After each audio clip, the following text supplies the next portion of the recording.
Hi everyone, very good evening. This side session, welcome to my YouTube channel सिसिकी पाठशाला। आशा करता हूँ आप सभी काफ़ी अच्छे होंगे और अपनी होली के फेस्टिवल को काफ़ी अच्छे से आप लोगों ने सेलिब्रेट किया होगा।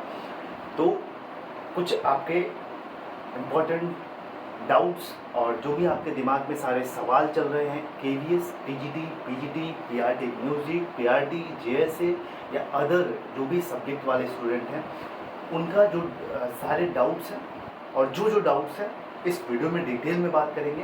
इधर उधर की फिजूल की बातें न करते हुए आप जो भी यूट्यूब पे इधर उधर की सारी चीज़ें देख देख के आप परेशान हैं, पैनिक हैं, इस वीडियो के माध्यम से मैं पूरी कोशिश करूंगा जो भी आपके दिमाग में डाउट्स हैं वो बहुत अच्छे से क्लियर कर दूँ। सीधा सा एक शब्द में कहूँ तो हाँ या ना, सारी चीज़ें बहुत बिल्कुल अच्छे से बताने वाला हूँ। वीडियो को अंत तक देखिएगा, जरूर देखिएगा, ठीक है। तो जैसा कि आप बोर्ड पे देख पा रहे होंगे, KVS, TGT, PGT, PRT, JSA and other जो कि वेटिंग लिस्ट, रिवाइज लिस्ट आएगी या नहीं, सबसे बड़ा सवाल जो आपके दिमाग में चल रहा है, आएगी या नहीं, इस पर चर्चा करेंगे। कंबाइंड लिस्ट, वो चाहे पीआरटी म्यूजिक की हो, वो चाहे अदर वर्क जो भी टीचिंग वाले जो एग्जाम्स थे उनकी। वहीं बात करें इंटरव्यू मार्क्स क्यों नहीं आए, इस पर डिटेल में चर्चा करेंगे। और जो विथड्रॉल नोटिस हैं और प्रेजेंट टाइम में केस में क्या चल रहा है, तो चीज़ों को हम लॉजिकली समझेंगे।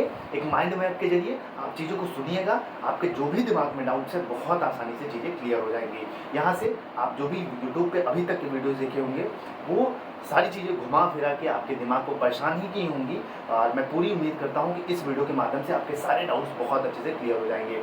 तो सबसे पहले मैं एक चीज़ बता दूँ, प्रीवियस वीडियो के माध्यम से मैंने आपको बताया था कि अभी जो रिसेंटली केवीएस में चल रहा है, देखिए वो प्रमोशन और ट्रांसफ़र के जो काम थे वो वर्क इन प्रोग्रेस थे। और केवीएस ने एक नोटिस भी निकाला था। इसके पहले मैंने बताया था 7 मार्च को लास्ट डेट दी थी, जो कि पीआरटी टू एचएम, पीआरटी से हेडमास्टर जिनका भी प्रमोशन हुआ था, कि आप लोग 7 मार्च तक जाके अपने जो प्लेस ऑफ पोस्टिंग है वहाँ पे आप ज्वाइनिंग कर लीजिए। और उसमें ये नोटिस लिखा था कि हमने कई जो एक्सटेंशन है ऑलरेडी दे चुका है, दे दिया हम लोगों ने, अब नहीं देंगे।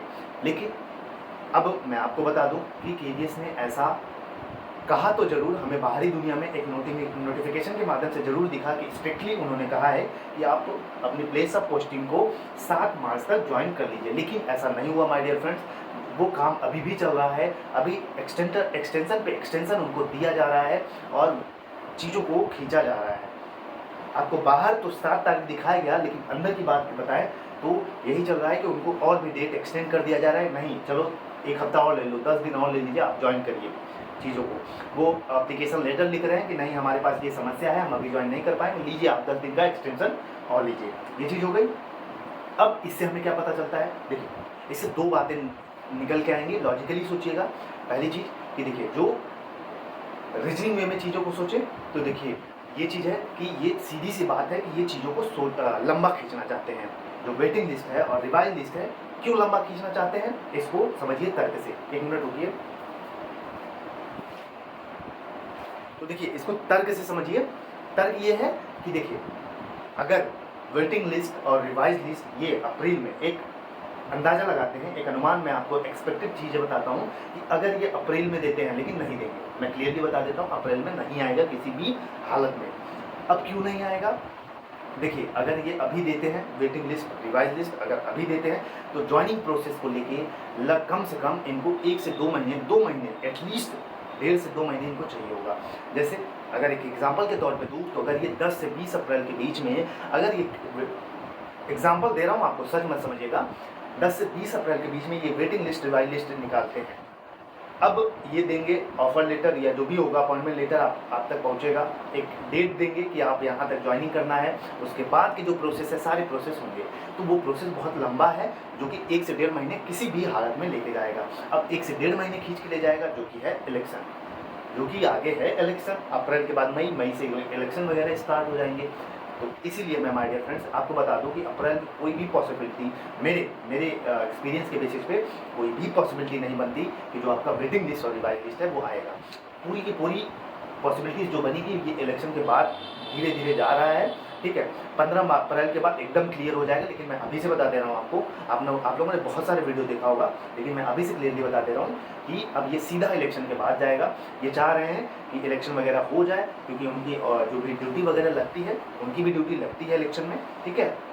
तो वो थोड़ा सा उधर बिजी होंगे, इसीलिए ये सोच रहे हैं कि इलेक्शन क्रॉस हो जाए, इलेक्शन की डेट निकल जाए, इलेक्शन वगैरह हो जाए, उसके बाद हम आसानी से चीज़ों को रिक्रूटमेंट प्रोसेस है पूरा कंप्लीट करा लेंगे वेटिंग और रिवाइज लिस्ट को लेके।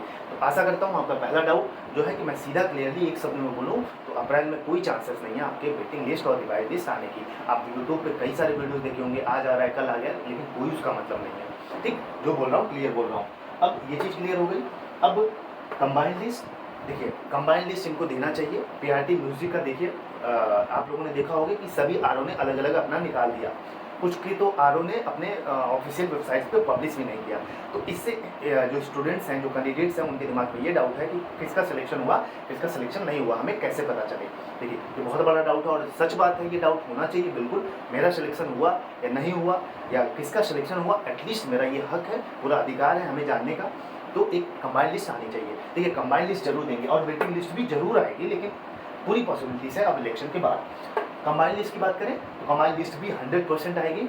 अब ये कब आएगी, पूरी पॉसिबिलिटीज है इलेक्शन के बाद ये सारी चीज़ें आएंगी। इंटरव्यू के मार्क्स, बिल्कुल हमने इंटरव्यू दिया, हमें यही नहीं पता चल पाया कि हमारे इंटरव्यू में मार्क्स कितने हैं, हमें पता चलना चाहिए ये सारी चीज़ें। तो इस पे बात करूँ तो ये भी जरूर देंगे, इंटरव्यू के जो मार्क्स हैं आपको जरूर देखने को मिलेंगे, समय मिल रहा। देखिए एक चीज़ आपको और बता दूँ, सारी चीज़ें वेल प्रिपेयर्ड हैं।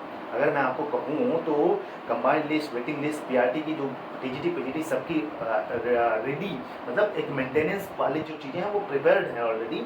बस ये है कि आदेश का इंतज़ार है वो चीज़ें देने का। तो पूरा ये समझिए कि जो इलेक्शन के बाद ये सारी चीज़ें चली जाएंगी।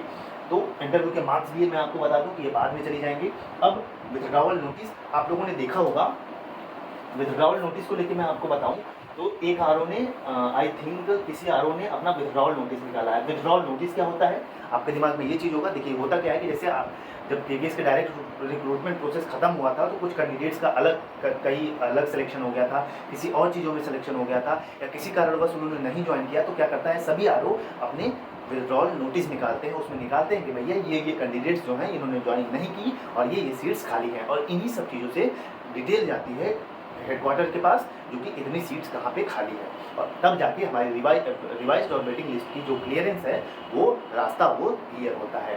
तो ये चीज़ हो गई।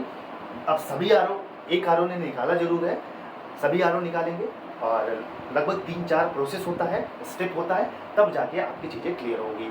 तो आशा करता हूँ आपके जो दिमाग में सारे डाउट्स होंगे वो क्लियर हो गए होंगे। वेटिंग लिस्ट, रिवाइज लिस्ट कब आएगी, कब नहीं आएगी, क्या पॉसिबिलिटीज़ है, डेट को लेके सारी चीज़ें मैंने आपको बहुत क्लियरली वे में बता दिया। तो इंतज़ार मत करिए। जो भी अदर एग्ज़ाम के आपको एक चीज़ और बता दूँ, जो अदर एग्ज़ाम्स हैं नॉन टीचिंग वाले, उनके भी फॉर्म फिल करिए। जैसे मैं आपको एग्जांपल दूँ तो एनवीएस नवोदय में आया हुआ है, बहुत अच्छी वैकेंसीज आई हुई हैं। वहीं बात करूँ तो सीबीएसई बोर्ड में आई हुई हैं, DSSB में आई हुई हैं, ऐसे ही बहुत सारी वैकेंसीज आई हुई हैं, आप उनको ज़रूर अप्लाई कीजिए। एसएससी के अंदर आई हैं तो नॉन टीचिंग वाली भी पोस्ट अप्लाई करते रहिए माय डियर फ्रेंड्स। क्या पता आपके रास्ते कहीं और आपका वेट कर रही हो, आपका दरवाज़ा कहीं और खुलने का रास्ता है।